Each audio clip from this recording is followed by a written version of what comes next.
안녕하십니까. 저는 전북대학교 철학과에 재직 중인 황가변입니다. 저는 오늘 이 시간부터 4차례에 걸쳐서 세상의 가치를 바라보는 렌즈 논쟁이라는 대주제를 가지고서 제자백가 사상, 그 중에서도 유가, 도가, 묵가, 법가의 사상을 제가 여러분들에게 간략하고 그 다음에 알아듣기 쉽게 해설을 하도록 하겠습니다.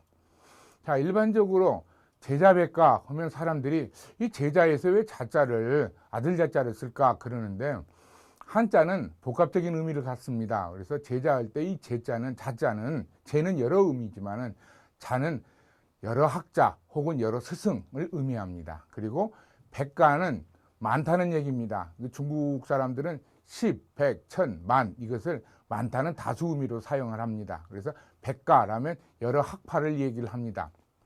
자, 한서예문지라는 책을 보면은 이 한서예문지라는 책에 뭐가 나오느냐, 당시 춘추 전국시대 때 이 춘추 말기 공자를 시작으로 해서 제자백가 사상들이 드러나기 시작하는데, 이 한서예문지라는 책에 총 13개의 학파가 기록되어 있습니다.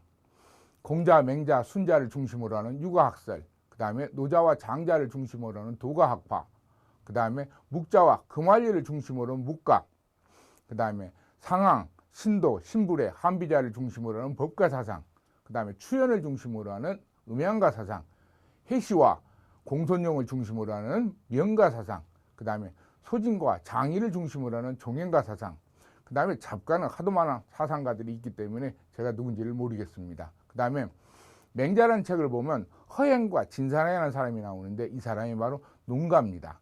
그 다음에 당시에 군주들을 위해서 저작거리 얘기들을 모아가지고 군주에게 전해주는 사람이 있는데, 이 사람들을 갖다가 소설가라고 얘기합니다. 또 이거 말고 여러분들 잘 아시는 뭐 손무나 손비나 오기 이런 사람들을 중심으로 하는 병가철학도 있다고 얘기를 합니다. 제가 여러분들에게 이 13가의 사상을 다 소개할 수는 없고, 유가와 도가, 묵가, 그 다음에 법가, 이 4개의 사상을 중심으로 해서 여러분들에게 소개하도록 하겠습니다. 자, 이 4개의 제자백가 사상을 소개하기 전에 제가 여러분들에게 이 제자백가 사상을 이해하는 데 있어서 하나의 좋은 방법을 하나 소개해 드리겠습니다. 많은 사람들이 나는 도가철학에 관심이 있으니까 도덕경부터 들어가는데, 또 나는 묵가철학에 관심이 있으니까 묵자라는 책부터 들어가는데, 저는 그 방법이 별로 아름답지 못하다고 생각을 합니다. 사실 춘추 전국시대 때 제자백가 사상들은 공자철학에 대한 긍정과 부정, 이 두 파로 나누어서 설명할 수가 있습니다. 공자가 먼저 내세웠던 공자라는 어떤 독특한 렌즈에 대해서 이 렌즈를 보수하고 그 다음에 개조하면서 자신의 사유체계를 리모델링해서 드러낸 사람이 바로 맹자와 순자입니다. 맹자와 순자는 공자의 사상을 정면적으로 계승 발전시킨 사람입니다. 그런데 공자가 내세웠던 렌즈를 잘못됐다고 비평을 하면서 자신의 새로운 렌즈를 개발한 사람이 바로 노자와 장자, 그 다음에 묵자와 한비자입니다. 그래서 공자 철학, 즉 공자가 개발한 렌즈의 본래 실상이 무엇인가, 이것이 이해를 하지 못한다면 묵자나 노자나 장자나 맹자나 순자의 사상을 여러분들에게 올바르고 그 다음에 쉽게 이해하기가 좀 어렵습니다. 그래서 여러분들은 꼭 춘추 전국시대 때 발생했던 제자백가 사상을 이해함에 있어서 공자의 사상을 제일 먼저 들어가는 입수처로 삼기를 바랍니다. 두 번째로, 제가 왜 세상의 가치를 바라보는 렌즈라는 그 대주제를 설정했냐면, 사실 춘추 전국시대에는 여러 렌즈가 나왔지만 이 렌즈 사이에는 서로 우열이 없습니다. 공자는 인의예라는 렌즈를 통해서 이 세상을 바라보니까 이 세상이 상하 존비가 엄연한 질서를 갖춘 아름다운 세상이었고, 그 다음에 노자와 장자는 무의자연이라는 검은색 렌즈를 가지고 이 세상을 바라보니까 이 세상에는 아무 허식과 그 다음에 가식도 없는, 그야말로 여러분들 도연명의 그 작품 속에서 등장하는 무릉도원처럼 이 세상을 아름답게 보였던 것입니다. 그 다음에 묵자는 겸해라는 빨간색 렌즈를 가지고서 이 세상을 바라보니까 이 세상에 너, 나 서로 차이가 없고 네 것 내 것 구별도 별로 없고 네 나라 내 나라가 차별도 없으면서 전쟁도 없는 아름다운 사회가 그들에게 보여졌다는 것입니다. 그 다음에 한비자는 법치라는 렌즈를 가지고서, 즉 법세수를 내용으로 하는 그 렌즈를 가지고서 이 세상을 바라보니까 이 세상이 엄연하고 정연한 법치로서 하나 질서정연한 시스템이 만들어졌던 것입니다. 그래서 이들이 바라보는 렌즈에는 좋고 나쁨의 차이도 없고 우월의 차이도 없습니다. 이처럼 춘추 전국시대에는 제자백과 사상들이 서로 다른 렌즈를 통해서 이 세상을 바라보면서 많은 군주들과 그 다음에 세상 사람들에게 자신의 사유체계를 소개했던 것입니다. 꼭 이것과 유사합니다. 어떤 환자가 병원에 들어왔는데 여러 명의 의사가 똑같이 이 환자를 암으로 판정을 했어요. 그런데 암이 걸린 이유에 대해서 여러 의사들의 진단이 달랐던 것입니다. 어떤 사람은 이 사람이 스트레스에 의해서 암이 걸렸다고 얘기를 하고, 어떤 사람은 유전자에 의해서 암이 걸렸다고 하고, 어떤 사람은 생활습관이 잘못되었기 때문에 암이라는 병이 걸린 것이다. 자, 이런 암이라는 병이 걸리게 된 원인에 대한 진단이 다르면 치유 방법도 달랐던 것입니다.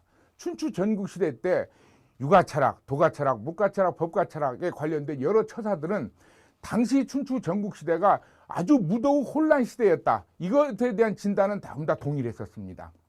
그래서 이러한 혼란의 춘추 전국시대를 어떻게 하면 치세의 시대로 전환시켜 갈까? 여기에 대한 방법론이 달랐던 것입니다. 즉 다시 말해서 혼란에 대한 원인이 달랐기 때문에 치유의 방법이 달랐던 것입니다. 그래서 춘추 전국시대에는 여러 처사들이 자신의 사유체계가 옳다, 이 시대를 바꿀 수 있는 유일한 방법론이다 하면서 서로 간에 자신들의 사유체계를 드러내면서 서로 쟁론을 벌인 것입니다. 그래서 우리가 그 시대를 갖다가 백화쟁명이라고 합니다. 저는 춘추 전국시대 때 이들이 내세웠던 그런 자유로운 철학적 분위기를 굉장히 마음속으로 그리워합니다. 이 사회도 저는 그렇게 돼야 된다고 생각을 합니다. 여러분들 이 사회를 한번 봐보세요. 지금 여당과 야당, 그 다음에 여러분들 봐보세요. 더불어민주당이나 자유한국당, 그 다음에 정의당, 바른미래당, 이들의 정당 정책을 보면 40, 90%가 교집합입니다. 나머지 10%만 서로 다를 뿐이에요. 그런데 정치인들을 보면은 나머지 90%에 대한 절대 소중함을 느끼지를 않습니다. 뭔만 강조하느냐? 10% 차이성만을 강조합니다. 자, 종교에서 봐보세요. 자기가 기독교 신자이거나 내가 불교 신자이라면 상대방이 더 우리는 이단이라는 아주 폄하의 발언을 하기를 좋아합니다. 그러나 여러분들 봐보세요. 정통은 자기 발언이에요. 이단은 타자화된 발언입니다. 자기 입장에서 본다면 자기의 종교적 신념은 다 정통이죠. 타자 입장에서 본다면, 타자화된 발언 측면에서 본다면 이 세계의 어떤 종교적 신념도 이단이 아닌 것이 없습니다. 그러면 이단 보고 이단이라고 하는 것과 똑같아요. 그래서 저는 이런 춘추 전국시대의 제자백과 사상들이 서로 어울리면서 마치 여러분들 하나의 커다란 오케스트라에서 서로 다른 악기들이 음색을 내면서 아름다운 하모니를 냈듯이 우리 사회도 춘추 전국시대의 제자백과 사상처럼 서로의 목소리를 내면서 타자의 사상에 대해서 내가 취하지는 않지만 그 타자의 사상을 존중해주는, 즉 차이성을 존중해주는 그런 사회의 분위기를 만들어가야겠다는 이런 바람 속에서 이 강의를 제가 전개하게 된 것입니다. 자, 여러분들 많은 사람들이 울타리를 치지 말라고 하는데 울타리 치세요. 여러분들 종교에 대해서 울타리 치고, 그 다음에 여러분들의 가치관, 여러분들의 미적 세계에서도 여러분들만의 울타리를 치세요. 근데 문제는 뭐냐? 내 울타리만이 진정한 울타리고 상대방 울타리는 울타리가 아니다. 이런 독선은 피해 주시라, 이런 얘기입니다. 자, 공자는 제가 그 공자 철학에서 공자는 렌즈의 발견자라고 얘기를 합니다. 그러면 공자가 내세웠던 렌즈는 뭐냐? 첫째가 바로 예입니다. 예는 꾸밈입니다. 꾸밈. 이 꾸밈이라는 것을 공자는 굉장히 중시를 합니다. 자, 삶이라는 건 본질인데 삶의 꾸밈이라는 제2차적인 것을 가함으로써 삶을 더욱더 삶답게 해주는 것이 바로 예입니다. 그런데 이 예가 너무 경화가 되면 예로 말미암아서 우리 인간의 삶이 경화가 속박을 받을 수가 있습니다. 노자는 이 예가 바로 너무나 강화가 됐기 때문에, 얘가 너무나 번성을 하고 얘가 너무나 경화가 됐기 때문에 얘로 말미암아서 우리 인간들의 삶이 속박을 받는다고 생각을 했습니다. 그래서 노자는 이 예라는 꾸밈으로부터 이 세상에 모든 병폐가 생겨났다고 생각을 합니다. 그래서 이 예를 비평하면서 자기의 무위자연이라는 렌즈를 개발을 했습니다. 그 다음에 공자는 효라는 것을 굉장히 중시합니다. 공자 철학에서는 가정의 윤리가 국가 사회 윤리의 근본이 됩니다. 마찬가지로 윤리가 가정이 중심이 되기 때문에 사랑을 실천하는 것도 가족에 대한 사랑을 먼저 합니다. 이것이 바로 맹자가 이야기하는 친친입니다. 가족 간의 사랑이 먼저 되고 이 사랑을 근거로 해가지고 타인에 대한 사랑이 확장이 돼야 된다고 얘기를 합니다. 이게 인민입니다. 사람들에 대한 사랑을 근거로 하고 만물을 사랑하는 것이 바로 애물입니다. 자, 그런데 거의 대부분의 사람들은 이렇게 친친, 인민, 애물로 확장이 돼야 되는데 거의 대부분 사람들은 친친에만 머물죠. 그러다 보니까 타인 집안에 대해서 서로 헐뜯기도 하고 서로 싸우기도 하고, 그 다음에 우리나라만 사랑하고 타인의 나라를 사랑하지 않다 보니까 전쟁이 벌어지기도 하고, 그래서 묵자는 공자가 주장했던 친친, 가족 간의 사랑을 중시하는 공자의 사랑을 별애라고 합니다. 차별적인 사랑. 그래서 너 나를 구별하지 않는 겸애라는 새로운 렌즈를 만들어냅니다. 그 다음에 또 하나, 한비자는 공자라는 사람이 절대 법치를 부정하지는 않습니다. 그런데 공자는 제일 먼저 무엇을 강조를 하느냐? 도덕성을 강조합니다. 덕치를 먼저 내세웁니다. 그래서 덕치가 법치의 근본이 된다고 얘기를 합니다. 근데 한비자는 뭐라고 그러냐? 춘추 전국시대에 지금 우리가 조사를 해보니까 1년에 거의 2번에 걸쳐서 전쟁이 일어났습니다. 이렇게 혼란한 시기 때 과연 공자의 덕치라는 주관적인 방법으로서 어떤 유효한 성과가 날 수 있겠느냐? 그래서 이 한비자는 공자를 비롯해서 육아철학자들이 주장하는 덕치를 비난하면서 법치라는 하나의 새로운 렌즈를 만들어낸 것입니다. 다음 시간에는 공자가 개발한 이 인의예라는 렌즈를 숨기는 쪽으로 계승 발전시킨 맹자와 순자의 사유체계를 소개하도록 하겠습니다. 감사합니다.